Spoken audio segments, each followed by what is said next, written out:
Ji, Guru Prakash, national spokesperson of the Bharatiya Janata Party. Ravula Sridhar Reddy, spokesperson of the BRS, will be with us shortly. Anmol Pawar, spokesperson of the Aam Aadmi Party, will be with us. Ashwini Kumar Mishra, leader of the Congress, is with us. And Dr. Anand Ranganathan completes this panel. Harshvardhan जी, मैं तो पहले आपसे ही पूछ लेता हूं, क्योंकि मुझे पता है अश्विनी जी क्या कहेंगे. पार्टी की लाइन है, वो वही बोलेंगे, मॉरल विक्ट्री.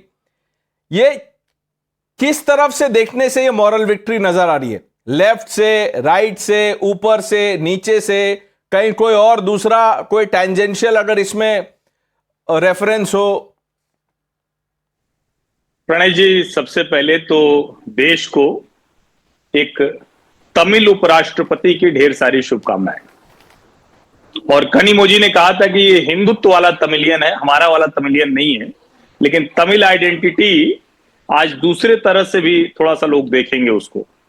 लेकिन अभी आपने पूछा कहां से मोरल विक्ट्री है, तो आपने कहा लेफ्ट से देखें कि राइट से देखें. असली मुश्किल यही हो गई. ये जो राहुल कांग्रेस है ना, मैं बार बार कहता हूं इसको कि इसको डिफरेंशिएट करके देखिए. ये कांग्रेस नहीं, ये राहुल कांग्रेस है, advised, controlled and governed bye extreme leftist only. Congress का अब इसमें कोई रोल रह नहीं गया. इसको पहले अच्छे से समझिए. अगर कांग्रेस का रोल रहा होता तो कोई तो एक कांग्रेसमैन इनको वीपी नॉमिनी के तौर पर मिलता.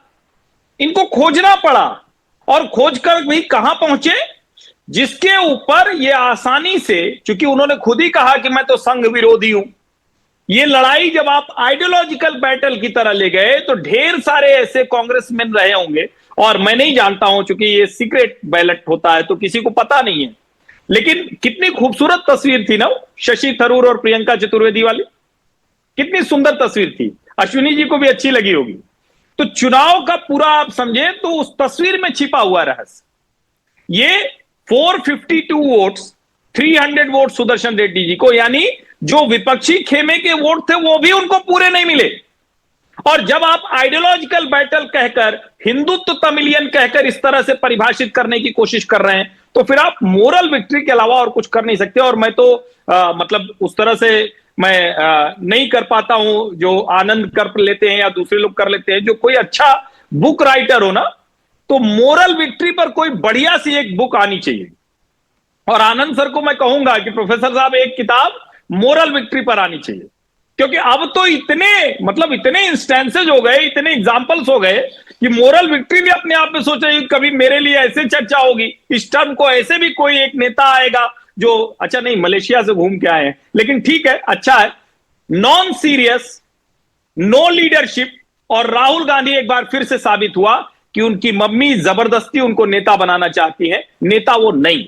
आपने कहा ये कांग्रेस है advised and controlled by Rahul Gandhi, overseen by a leader who is mostly overseas. ये लास्ट वाला आपने नहीं कहा, ये मैं कह रहा हूं, क्योंकि ये फैक्ट है और इसमें कोई किसी को कुछ प्रॉब्लम भी नहीं होना चाहिए. अब अश्विनी जी, पहले तो ये बताइए कि मॉरल विक्ट्री है कैसे? You can take pot shots at the anchor, say what you want against Pranesh, that's okay, but ये बता दीजिए कि how is this a moral victory?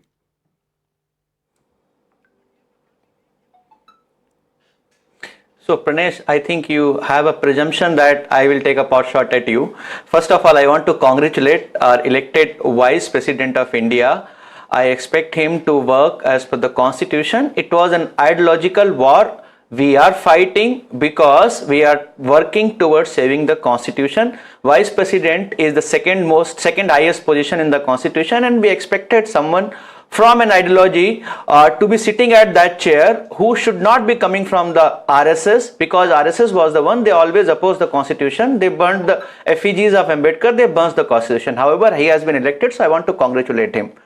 Now coming back to taking pot shots or moral victory, see, we are fighting ideological war, and we feel today or tomorrow we will definitely come victorious when people will understand what we are fighting for. It was in election by the member of parliament of Rajya Sabha and Lok Sabha, who eventually elected by vote chori of Narendra Modi ji.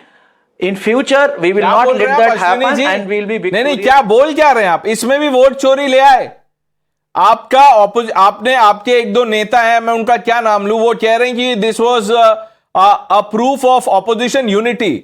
Someone has come back from Malaysia. अब कुछ लोग जो India में है वो कहीं और है actually mentally some people in the Congress are in Malaysia or beyond.